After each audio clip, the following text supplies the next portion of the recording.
কেউ যাতে আপনাদেরকে আসে ভুল না বোঝায়, সেই ভুলে আপনারা পা দেবেন না যে আপনারা ভোট দিলে বেহেশতে চলে যাবেন। এই রকম যদি কোনো ঘটনা থাকে তাহলে আমাদের কাছে আসুক, আমরাও বেহেশতে চলে যাবো ইনশাআল্লাহ। নিজেদের কোনো খবর নাই, অন্যকে বেহেশতে নিয়ে যাচ্ছে। আল্লাহর নবী রসুল পাক যেটা বলতে পারেনি সেটা এরা বলতেছে।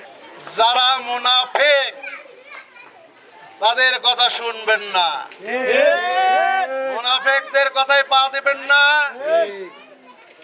যাদের নিজের খবর নাই, নিজের বাড়ির চাল চুলার খবর নাই, তারা অন্যকে এসে বেহেশত দেয়।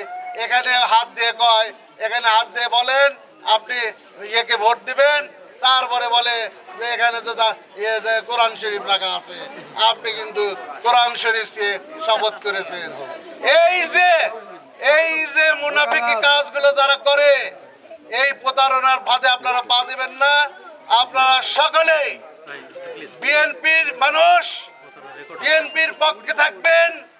সবাইকে বলবেন দেশ নায়ক তারেক রহমানকে বিপুল ভোটে নির্বাচিত করে বাংলাদেশের প্রধানমন্ত্রী নির্বাচিত করবেন ইনশাআল্লাহ।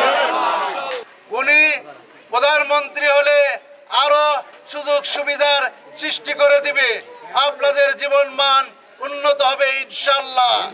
সেই কারণে আপনারা সকলে ঐক্যবদ্ধ হবেন।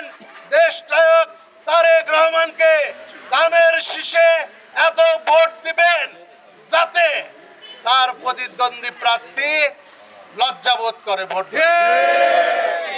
সেইভাবে আপনারা ভোট দিবেন এবং আগামীতে তার বিপক্ষে যাতে আর ভোট করতে কেউ সাহস না পায়, সেইভাবে তাকে ভোট দিয়ে নির্বাচিত করবেন।